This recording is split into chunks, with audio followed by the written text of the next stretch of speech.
김동연 경제부총리의 삼성 방문을 놓고 논란이 일고 있습니다. 재벌 개혁을 내세운 정부가 대기업의 투자를 구걸한다는 비판인데요. 김 부총리는 사실이 아니라고 반박했습니다. 이와 관련한 내용 유영화 한국외대 초빙 교수, 김광덕 전 한국일보 정치부장과 함께 얘기 나눠보겠습니다. 어서 오십시오. 네, 안녕하세요. 네. 김동연 부총리 내일 삼성반도체 공장에 갑니다. 이걸 놓고 투자하라고 재벌에 압박을 가하는 거냐, 또 반대쪽에서는 재벌의 투자를 구걸하는 거냐, 말이 많아요. 제 생각에는 김동연 부총리가 지금 일자리 문제가 제일 중요하지 않습니까? 그런데 이제 정부 측에서 강조하고 있는 혁신 성장, 네. 혁신 성장이라는 것은 결국은 두 가지 골자죠. 규제를 개혁하고, 규제를 완화시키고 개혁하고, 그 다음에 이제 이러한 자본이 투자될 수 있도록 하는 건데, 그런 측면에서 봤을 때 지금 일자리 창출이라는 분이 가장 시급한 우리 국가적 과제이기 때문에 대기업을 찾아가서 당신네들이 필요한 규제 개혁할 것이 어떤 것이냐 듣고 그 분야에 대해서 예를 들면 투자를 유치하기 위한 노력하는 거, 당연히 이것은 한 국가의 경제를 책임지고 있는 부총리로서 저는 당연히 해야 되는 거 아니냐. 어떻게 보면 비즈니스적 측면도 없지 않아 있는 거예요. 그러니까 이것이 과거 지금 김병준 한국당 위원장이 얘기한 국가주의. 과거 국가주의 때는 박정희 때나 그때 권위주의 때는 재벌을 비틀었죠. 비틀고 특혜도 주고 그렇게 하면서 실제로 경제를 운영해 나갔지만 지금은 이러한 과정을 통해서 일자리 창출하기 위한 하나의 중요한 과정으로서 보는 것이 제가 보기엔 적절한 해석이라고 생각합니다. 네. 김동연 부총리가 입장문까지 내고 반박도 하고 그랬는데 사실 경제부총리가 이렇게 입장문까지 내는 거는 좀 이례적인 일 아닙니까? 경제부총리가 기자들을 간담회를 갖고 가볍게 자기 의견을 내는 경우는 있습니다만 이렇게 입장문을 별도로 이게 브리핑 자료를 내 가지고 이렇게 설명하는 경우는 아주 이례적인 일입니다. 그러니까, 지금 그래픽으로도 그래서 그 내용은 왜 이런 내용이 나오게 됐냐 하면은 본인이 내일 이제 삼성 반도체 공장을 방문하면서 그동안 취지가 뭐냐 하면 혁신 성장에 도움이 된다면 기업 규모와 관계없이 여러 시장과 대화를 할 거다. 이런 취지를 밝혀왔는데 그동안 이제 여러 가지 알려진 바에 의하면 언론 보도 등으로 청와대 관계자가 이거에 대해 어느 정도 우려를 전달했다는 거예요. 크게 두 가지인데 뭐냐면 내일 삼성이 투자 계획을 발표하게 되면 일종의 정부가 재벌의 팔을 비틀거나 구걸한 것처럼 오해될 수가 있다라고 이렇게 하면서 내일 삼성이 당장 투자 계획을 발표하지 않는 쪽으로 했으면 좋겠다라는 그러면서 뭔가 김동연 부총리의 행보에 대해서 약간 제동을 건 거죠. 그리고 또 이거는 이제 대법원 판결을 앞두고 있거든요. 이재용 부회장이 그런 점도 이제 염두에 둔 거로 보입니다. 그런데 이제 이거에 대해서 이제 유도하지 않은 논란이 야기돼 유감이라면서 아까 같이 이제 그 입장문을 냈는데 거기에 보면 내용에 보면 과거 방식으로 대기업에 의존해 투자나 고용을 늘리는 의도도 계획도 전혀 없다. 이제 그런 식으로 이제 밝히고 있는데 어떻든 김동연 부총리와 청와대 사이에 뭔가 일자리를 창출하고 투자를 늘리고 이런 그 목표는 같지만 방법과 여러 가지 이런 걸 듣고 약간의 어떤 입장 차이 이런 것들은 이제 여전히 존재하는 것 같습니다. 문재인 정부 들어서 경제가 잘 지금 굴러가고 있다면 그렇게 큰 문제가 되지는 않을 텐데 지금 경제 상황이 별로 좋지 않은 지금 이제 상황에서. 그런 이제 언론 보도가 나온 것인데요. 그 부분은 좀 정리가 좀 됐다고 보여져요. 그러니까 이번에 신임 윤종원 경제수석이 그런 부분을 정리했는데요. 그러니까 이 소득주도 성장이라는 것이 자칫 임금 부분에만 의존하는 것은 아니다라고 얘기했습니다. 그러니까 제가 조금 더 간단하게 좀 부연 설명을 드리면은 지금 문재인 정부에서 추구하는 경제 정책은 크게 성장 정책, 일자리 창출 정책은 두 가지입니다. 하나는 소득주도 성장 정책이고요. 그리고 혁신 성장 정책이거든요. 소득주도 성장 정책이라는 것은 가처분 소득을 늘리는 겁니다. 그것은 거의 임금 부분도 있을 테고 그 다음에 이제 이번에 세제 개편안이 나오지 않았습니까? 세액 공제를 통한다든가 아니면 저소득층에게 세제 지원 혜택을 한다든가 이런 부분들을 통해서 이것이 이제 소비로 이어지고 생산과 투자로 이어지는데 이건 서클이기 때문에 시간이 걸리는 거예요. 그 다음에 일자리 창출이 이어지는 것인데 그 다음에 혁신 성장이죠. 혁신 성장이라는 것은 규제를 풀어주면은 거기서 이제 자본이 들어와서 투자를 하면서 일자리 창출이 바로 이어지는 케이스입니다.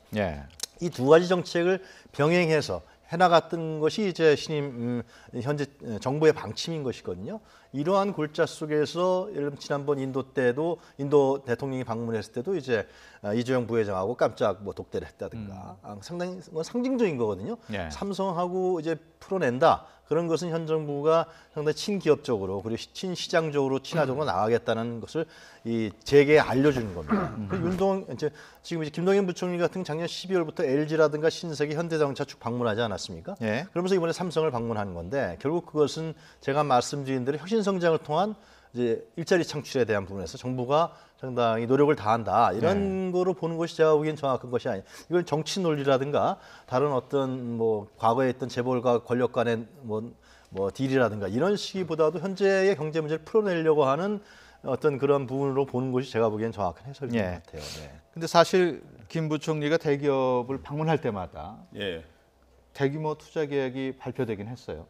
네, 그렇습니다. 그러니까 그 김동연 부총리가 이제 기업을 방문하는 거는 저는 좋다고 생각하고요. 소통을 한다는 측면에서 아무리 재벌 개혁을 하지만 거기를 방문해서 소통하는 좋은데 최근에 이제 방문한 곳이 LG, SK, 그다음에 현대자동차, 신세계 등 이런 데를 제가 방문했어요. 근데 할 때마다 이제 그 직후에 그리고 그 전후에 투자 계획들이 발표가 됐는데 SK 같은 경우는 이제 SK 하이닉스까지 포함한 건데 약 80조, 5년 한 3년 동안 한 80조 원 정도를 투자하겠다 이런 걸 발표를 했고 현대자동차는 5년 동안 한 23조 원을 투자하면서 4만 5천 명을 고용하겠다 뭐 이런 걸 발표를 했고 그다음에 LG 같은 경우는 한 19조 원, 그다음에 신세계는 한 9조 원 정도 발표했는데 그러면 이번 삼성은 얼마나 발표하느냐 이렇게 하는데 이제 그동안 알려진 거로는 뭐 단순히 뭐 1년 만이 아니고 뭐 몇 년 사이를 이제 하는 거니까 삼성이 약 총 한 100조 가까운 정도의 투자 계획을 발표하지 않겠느냐 했는데 어쨌든 내일은 발표하지 않는 게 좋겠다라는 의견이 나왔기 때문에 좀 시간이 지나서 어느 정도의 이제 상당한 규모의 투자 계획이 나올 거로 보입니다. 지금 말씀하신 대로 뭐 LG, SK, 신세계 쭉 이렇게 투자 계획을 발표를 했는데 왜 삼성만 좀 논란이 될까요? 삼성이 대법원 재판 때문에 그렇습니까? 바로 지금 그 점도 중요한 건데 제가 보기에 두 가지라고 봅니다. 첫 번째는 뭐냐 하면 어떻든 우리나라의 재벌이라 그럴까요? 대기업의 어떤 가장 매출 규모라든가 이런 거로 볼 때 1위고 한국의 대표적인 기업이기 때문에 어떤 상징적인 이런 의미가 있는 거죠. 그래서 이게 또 자칫 또 재벌 개혁 이런 걸 추진해야 된다는 또 이 정부의 과제인데 이런 걸 제대로 할 수 있겠냐 하는 논란을 빚을 수 있다는 측면이 하나 있고 또 하나는 어쨌든 이재용 부회장이 지난 올해 초에 집행유예로 해서 일단 풀려났습니다만은 현재 대법원 재판이 남아 있기 때문에 그런 재판 중인데 이런 거에 논란의 소지가 또 있을 수 있지 않냐 하는 여러 가지 이런 거를 고려하는 걸로 보입니다. 예. 문재인 정부 출범 이후에 경제 정책을 놓고 잡음이 있는 건 이번이 처음이 아닙니다. 김동연 부총리도 좀 곤혹스러운 입장이기도 할 텐데 사실 그 경제부총리하고 청와대 참모들 불협화음이 조금씩 드러나고 있지 않습니까? 그러니까 그 김동연 부총리는 아무래도 현장에서 뛰는 분이니까 시장 경제 부분에 대한 영향력이라든가 시장 경제에 대한 현실에 대한 부분들 이런 부분에 대한 어떤 그 생각을 많이 하고 있을 거예요.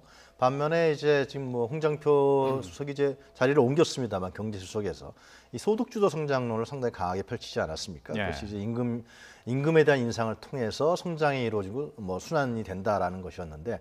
그런데 이제 최근에 와서는 이 청와대와 정부나 이제 정리를 한 것이 제가 말씀드린 것처럼 혁신 성장과 소득주도 성장 두 개가 같이 병행된다라는 측면으로 얘기를 한 거죠. 그러면서 일자리 창출이 만들어 나가야 된다. 그러니까 현실적인 시장 경제의 영향과 함께 고려한 정책으로 이제 정리를 한 것이죠. 그런 측면을 봤을 때 최근에 뭐 그 장하성 실장과 이제 뭐 회동을 하는데 2주간의 어떤 정례 회동을 할 때 각 팀들이 같이 해서 하겠다. 그래서 현실 경제와 기존에 이제 그 문재인 정부에서 경제 정책을 주장했던 그런 이론가들하고 이 시장 경제를 실제로 접하고 있는 부총리하고 현장에서 한번 해나가겠다 이런 측면으로 되기 때문에 제가 봤을 때는 지금 저 대기업을 방문하는 것도 그것은 당연히 저는 해야 된다고 보여져요. 지금 자본주의 사회에서도 그렇고 우리 경제가 처한 현실도 그렇고 대기업이 우리 경제에서 해야 될 주요한 역할들이 있단 말이죠. 그 역할들을 정부가 간과하게 되면 그거는 반기업적인 정부가 돼버리죠. 그래서 항상 정부는 친기업적인 정부가 가야 되는 거니까. 그러나 대기업뿐만 아니라 중소기업, 영세기업도 함께 해나갈 수 있는 것이거든요. 그런 측면으로 김동연 부총리가 스텝을 옮겨가는 건 제가 보기엔 결코 나쁘지 않다고 봅니다. 한마디만 하면은 이 청와대 참모진하고 김동연 부총리 사이에 여러 가지 이견과 불협화음이 좀 가끔 있는데 그중에 대표적인 게 바로 최저임금 정책인 것 같아요. 최저임금을 대폭 인상한다는 것에 대해서 김동연 부총리는 이 속도를 조절해야 된다면서 이게 고용에 영향을 준다 이런 입장을 밝히고 있는데 청와대 참모진들은 최저임금은 고용 감소에 영향을 주지 않는다라고 하는 입장 차이를 들었는데 결국에는 두 사람 청와대와 이 김동연 부총리의 차이는 청와대는 소득주도 성장에 비중을 두는 것 같고 김동연 부총리는 혁신 성장에 비중을 두는 이런 차이가 드러난 것 같습니다. 그 문제도 대통령이 정리를 했어요. 최저임금 인상 공약 부분에 대해서도 임기 내에 한다는 게 어렵다. 정리가 된 부분으로 지금 최근 정리가 되고 있는 것 같아요. 하여튼 소득주도 경제 성장 좀 말이 많기는 합니다. 네. 이번에는 각 당 소식 살펴보겠습니다. 민주당부터 보죠. 어제 호남을 찾은 송영길, 김진표, 이해찬 세 후보 열띤 연설전을 펼쳤습니다. 먼저 세 후보의 연설 듣고 얘기 계속 나누겠습니다. 이 송영길 이제 당대표할 때가 되지 않았습니까? 동지 여러분, 광주는 대세를 따르지 않았습니다. 세력에 굴복하지 않았습니다. 세수는 세부대에 담아야 됩니다. 여야 충돌의 빌미만 제공하고 싸움꾼으로만 비춰지면 어떻게 되겠습니까? 여당 당대표의 숙명은 호시우보 호랑이 눈으로 상황을 살피되 황소의 우직함으로 제30년 전신의 마지막 소임을 위해서 이 자리에 섰습니다. 오로지 강력한 정당을 만들어 20년 집권하는 정당을 만드는데 제 온몸을 다 바치겠습니다. 네, 지금 연설 짤막하게 들었습니다만은 송영길 후보하고 김진표 후보는 이해찬 후보를 견제하는 데 집중을 한 것으로 전해지고 있고요. 이해찬 후보는 이번에도 원팀 메시지를 내놨다고 합니다. 어떻게 보셨습니까? 예, 어쨌든 전반적인 그 아까 기류는 이해찬 후보가 최근에 한 여론조사에서 민주당 지지자들을 대상으로 한 데서 좀 이제 선두로 좀 치고 나간 건 사실이거든요. 프로테지를 다 일일이 말하기는 지금 현재 여론조사 여러 기법상 다 그러긴 그러는데 그 다음에 이제 송영길하고 이제 김진표 후보가 따르는 이제 뒤쫓아가는 그런 양상인데 그러다 보니까 이해찬 후보에 대한 어떤 견제 이런 목소리도 있었고 크게 세 특징이 있습니다. 그러니까 이 송영길 후보는 가장 젊지 않습니까? 유일한 50대인데 그러다 보니까 이제 세대 교체를 중심으로 하고 있고 그 다음에 대세를 따르지 않겠다. 이렇게 뭔가 변화를 촉구하고 있고 그다음에 김진표 후보 같은 경우는 경제 당대표를 얘기하면서 황소의 우직함 이런 걸 통하면서 협치를 강조하는 이런 입장이고 이해찬 의원 후보 같은 경우는 20년 집권론을 제시하지 않았습니까? 그렇게 하면서 이제 당이 하나가 되었다는 완팀 메시지 그리고 강철 같은 이런 단결이 필요하다 하는 그런 메시지를 던지는 데 주력하는 것 같습니다. 어제 YTN 정치부 리포트로도 나갔습니다만 후보들마다 앞다퉈 이미지 변신에 열중하고 있다고 합니다. 이 가운데 좀 뻣뻣하다라는 지적을 받아온 송영길 후보 최근 많이 부드러워졌다고 해요. 네, 송영길 후보가 뻣뻣하다는 얘기는 정치권에서 아주 유명한 얘기죠. 그렇죠. 그러면서 이번에 상당히 부드러워졌고 친화적인 이미지로 좀 겸손한 이미지로 다가가려고 한 노력을 했다라는 것이 자꾸만 이제 알려지고 있는데요.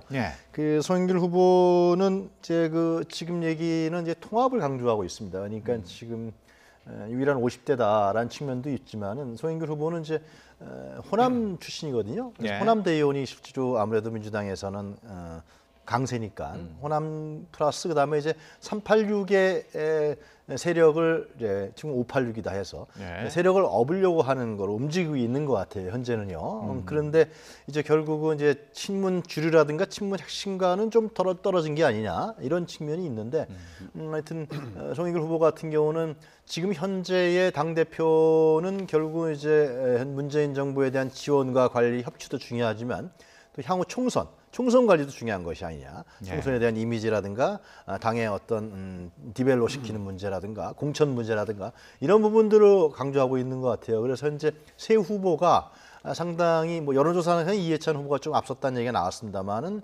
밑바닥에서는 세 후보가 상당히 각축을 벌이고 있다. 그래서 그것이 한 8월 중순전 넘어가서 지금 유세가 이제 충청권 유세가 오늘 있지 않습니까? 이런 걸 좀 지나고 봐야 그 각이 나오지 않겠냐 그렇게 얘기를 하고 있는 것 같아요. 관료 출신의 김진표 후보 배우죠. 원빈 CF를 패러디했다는. 네, 그래서 서로 이제 자기 이미지의 어떤 약점을 이제 보완하는 작업들을 후보들이 본격적으로 하고 있는데요. 예. 그러니까 이제 조금씩은 말 표현이 다르죠. 김진표 후보는 관료 출신으로서는 딱딱한 거 아니냐 이런 건데 이제 본인이 소통은 제가 보기에 잘하는 것 같아요. 근데 딱딱한 거 아니냐라는 이미지를 벗기 위해서 배우 원빈이 CF가 뭐냐면 한 캔 음료수를 마시는 그 장면 아마 여기 화면이 있는지 모르겠는데 하여튼 그런 장면을 영상 촬영한 걸 이렇게 보여주는 이런 걸 하고 있고 그다음 아까 송영길 후보는 아까 화면에 못 냈습니다만은 송영길 후보가 키가 182cm예요. 그러다 보니까 좀 목도 좀 뻣뻣한 거 아니냐 이런 이야기 나오는데 그런 걸 받기 위해서 딱 무릎을 제 손으로 뒤쪽을 잡아가지고 한 90도에 가까운 절을 하는 이런 걸 하고 있고 그다음에 이제 이해찬 후보는 이 막내 비서 이제 SNS 사용법을 이렇게 가르침을 받고 그다음 허심탄회하게 여러 가지 자기가 이야기를 들려주는 이런 식으로 하면서 이해찬 후보는 이제 소통이 좀 안 되는 거 아니고 무섭고 근엄한 거 아니냐 하는 그런 이미지가 있다는데 그런 것들을 보완하기 위한 것을 하고 있는 것 같습니다. 예, 이해찬 후보 좀 소통이 어렵다는 지적을 쭉 받다 오긴 했습니다만 최근에는 또 20년 정권은 가야 된다는 말이 약간 좀 논란이 있어요. 그것은 아무래도 논란이 될 수밖에 없죠. 야당이라든가 또 예를 들면 민주당을 지지하지 않는 국민들 입장에 봤을 때는 좀 거북스러운 발언일 수가 있어요. 그러니까 이해찬 후보 같은 경우는 잘 알려져 있습니다만 확실해요. 장점과 단점이 확실한 후보입니다. 그 장점이 과연 현재의 문재인 정부의 집권 여당에 적절한 것인지 아닌지를 이제 결국은 당원들이 판단할 것 같은데 장점 같은 경우는 아무래도 분명합니다. 입장이라든가 노선이라든가 이런 것이 분명해요. 실제로요. 그리고 이제 친노의 자장이라는 측면이 있기 때문에 나름대로 1인 카리스마 같은 게 있어요. 그렇기 때문에 향후에 민주당의 어떤 대선 후보군들을 관리할 수 있다라든가 아니면 민주당을 잘 관리하면서 문정부하고의 협력 관계를 할 수 있다. 청와대하고 이러한 부분을 장점을 내세우는 것 같아요. 반면에 단점은 이제 말씀하신 대로 좀 너무 일인적인 카리스마가 있기 때문에 소통이 되겠느냐, 얘기가 되겠느냐라는 측면과 이제 결국 야당과의 협치 문제 이런 부분들이 될 수 있겠느냐. 그래서 여권 내에서도 좀 상황의 소통이 쉽지 않을 측면이 있다. 이런 부분들이 나오는데 하여튼 이 부분들도 제가 봤을 때는 좀 8월 중하순 가야 세 사람들의 어떤 호각세들이 드러날 것 같아요. 이번에는 민주평화당 얘기를 해보겠습니다. 오늘 새 지도부가 출범을 하는데 죄송합니다. 민주평화당 같은 경우는 오늘 이제 10시부터 5시까지 이제 투표를 해서 새로운 지도부가 출범되는데요. 민평당은 상당히 위기입니다. 현재 지지율이 1% 그리고 예를 들면 지난번 지자체에서도 상당히 역할을 제대로 못했기 때문에 그래서 지금 정동영 대 반정동영 구도로 나눠져 있는 건 사실입니다. 대표가 누가 되느냐. 그런데 이제 두 가지 입장이 저는 있다고 봐요. 예를 들면 그 최경환 후보를 지원한 그 했을 때 보면은 이제 박지원 의원이 옆에 서 있었어요, 실제로. 그런 거 봤을 때는 특히 전남이고요. 정동영 후보는 전북이고 이런 차이가 있는 반면에 최경환 의원이라든가 이 박지원 의원 쪽에서는 현재의 민주당과 협치, 문재인 정부하고 협치 부분을 상당히 강조하는 것 같고요. 그래서 이제 연립정부 얘기도 나온단 말이죠. 그리고 반면에 정동영 후보 같은 경우는 자기 독자적으로 어떻게 민평당을 건설해 나갈 것이냐 이런 부분에 방점이 찍혀 있는 것 같습니다. 그러나 민평당의 가장 큰 고민은 뭐냐면요. 현재 민주당과 문재인 대통령과 지지세가 겹친다는 거예요. 겹치는데 지지율은 저하된다는 거죠.